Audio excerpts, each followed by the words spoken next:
Hey everyone, this is Juan here doing a tutorial for After Effects. As many of you know, I am an MCU editor. I've been editing on AE for about over a year. I have a pretty big TikTok account and Instagram account. And you know what? A lot of people DM me saying AE is so confusing, yada yada. So you know what? I decided to bring back this channel that I haven't uploaded in about over a year. So I was like, I might as well do some tutorials. So here I am. So right now, you see right here, we have After Effects open. I currently have After Effects 2020. You could have 21, 22, 19. Any of those versions are fine. But I personally, I've done all my edits on 2020, and it's fine. You might be asking, Juan, where the hell do you download After Effects? Well, in my description, I am going to leave a link of where you can download After Effects cracked, because nobody's paying $20 a month, because nobody who edits actually has money. So in the description, I'll be leaving a link to plugins and AE itself. When you first launch After Effects, you'll be greeted to this screen.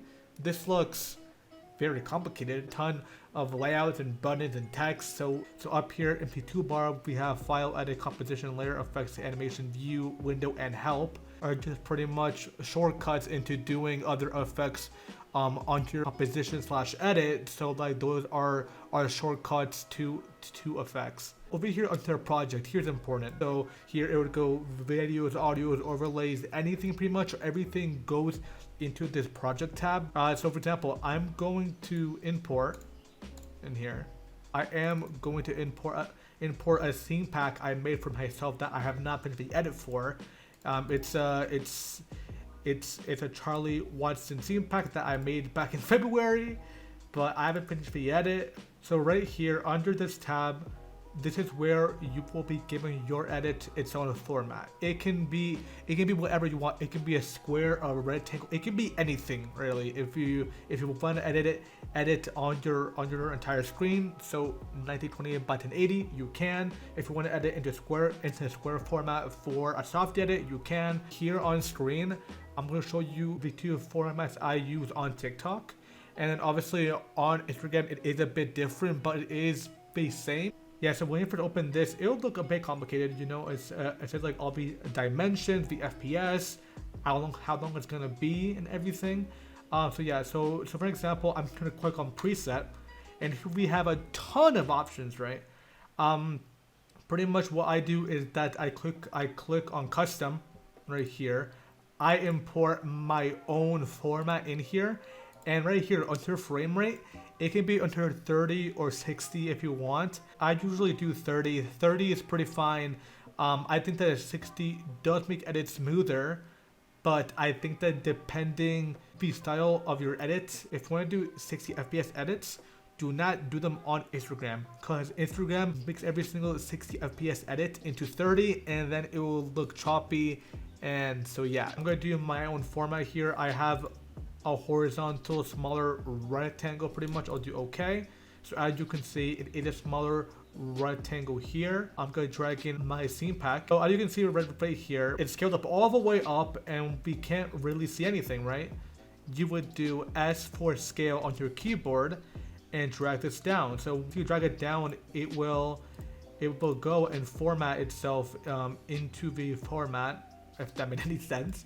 But yeah, so right here, it's now fitted into your comp, and you can make, for example, 38 to make it more precise, or 37. But as you can see right here, it cuts up a bit right here, so I'll do it to 38. Here is a no. That, like, if you have a long ass scene pack like mine, and you're over here like, oh my god, it's so long, how do I navigate through the entire scene pack quickly? Because I see a lot of people doing this. They drag and they scroll until they find the scene. That for me is very annoying. So a trick I do is that I double click on this, right? This shows up. It's pretty much a preview of the entire scene pack over here. If you want to scroll through a scene pack, all you do is that you just click and drag. And then for example, if I want this scene of B right over here, right here I do set in point to current time. So now if I go back to composition, it will start on that exact frame. That's how you pretty much navigate through a scene pack or a film in a faster way. If I want this, I do this. And if I want to end on this frame, I do set output to current time, and then there you go. It'll start there and end where you put it as. Now we're gonna talk about quality. People will please DM me saying, "Oh my God, Juan, quality, where do you get it from?" Personally, I do not use scene packs. I have downloaded every single MCU film and show in 4K. I bought a 3TB hard drive, and there is where I store all my films and shows. Here are some scene pack accounts that do post great quality scene packs in 4K.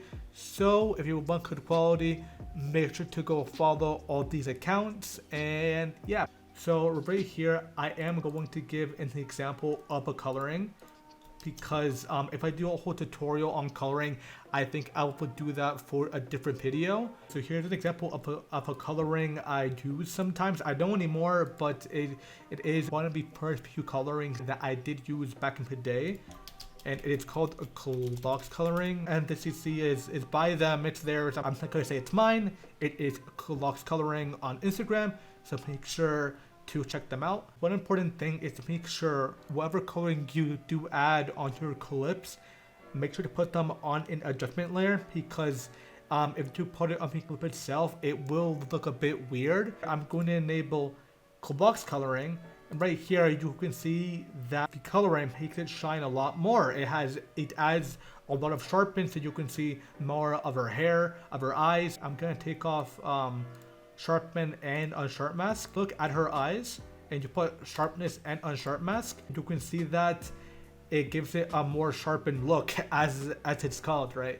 And it's better. Yes, right over here we have Magic Bullet Looks. This is a plugin which can enhance colors of a clip and give it a more of a shade or a gradient. If you open up MBL on TCC, they have enabled curves and hue and saturation. So pretty much it can make it more brighter or more darker or grayish type of edit. Pretty much it's a tool to enhance colors in each clip, but I will be doing a better tutorial on how to do a coloring in my next part type of thing. So yeah. Another question I get asked a lot in my DMs is, one, how do you mark beats of an audio in AE? Right here, I've an example of an old audio that I have right here. As you can see, this comp is too short, right? I'm going to right click here, do comp settings. I'm gonna give it an extra 2 minutes, so I can hear the audio, right? So here's an example.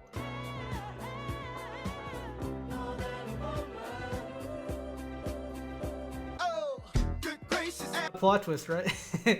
Alright, so as you can see, that has a lot of beats, right? Click down here on the drop down arrow, go to audio, waveform.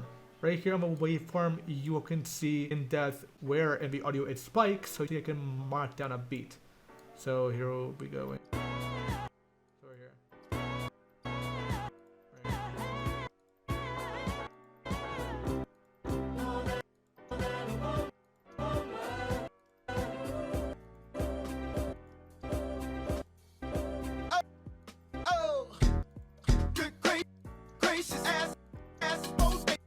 Yeah, so as you can see, I just marked there 14 beats, and then like as you can see, it is like a second behind where it exactly spikes. So like that's how I mark each beat, and as you can see, I clicked right here. It's called comp marker bin, and here is where I mark each beat of how many clips I need for the edit. So it is a good way, a good tool to know how many clips you'll need in your edit. So now I'm gonna be talking about effects and how to get plugins and everything. As you can see on the right panel side, we have the effects and presets. Here is where you will have every effect. So that will be blurs, exposures, all your effects pretty much are in here. Over here on the right side, we have the audio tab. Here is where you can adjust the audio of your clip / audio, so you can make it fade in or fade out. Then we have the preview tab, and the preview tab here is where you can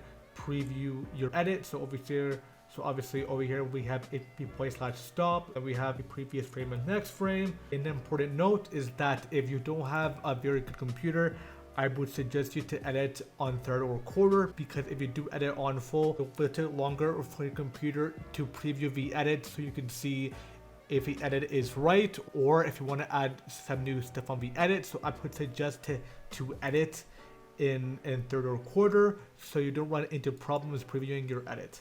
Over here we have is the align.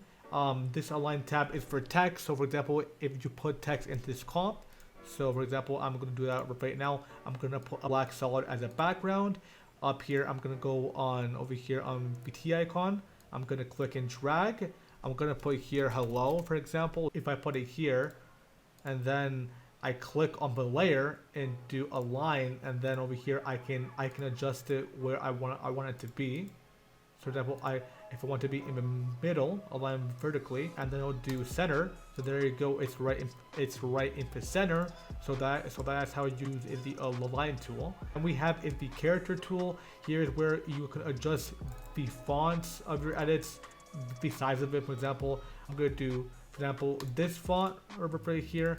And if I wanted to be a Fox bold, I just click on this. If I want to make it italic, I click on this. If I want to make it caps or non-caps, I click on this. Here is where I make it small caps, superscript. Here you have a ton of options. Obviously, you can change also the color right here. Change it to whatever color you want. So I can make it light blue, green, etc. If you do want to add a glow to the text or anything, you go to effects and presets. You would right here glow. And then I personally use this glow under stylize. I use this glow. I put it on top. I'm gonna put this down to like 5, and then put this down to 0.4, and there you go. It gives you a bit of a glow on the text. Obviously, it will change depending the edit, but that's how you add a glow. If you want to make the text jitter, here is a thing that I do. It's called it's a preset I make called jitter text. If you want to make a jitter like that, if you do want this effect, you would have to go in effects and presets, type in turbulent in this place. If God, I can't turbulent in this place, and you'll have to click and drag it onto your layer. You would have to adjust it to these settings, where I put here amount 20, size 15, and it gives off this type of jitter. Obviously, if you do 5 or less, it's gonna be a bit of a jitter. So honestly, it depends on what you want to do. But if you want to see a tutorial on other text effects and expressions, so that's pretty much it for this video. Make sure to comment down below some ideas for my next tutorial, and thank you guys for watching.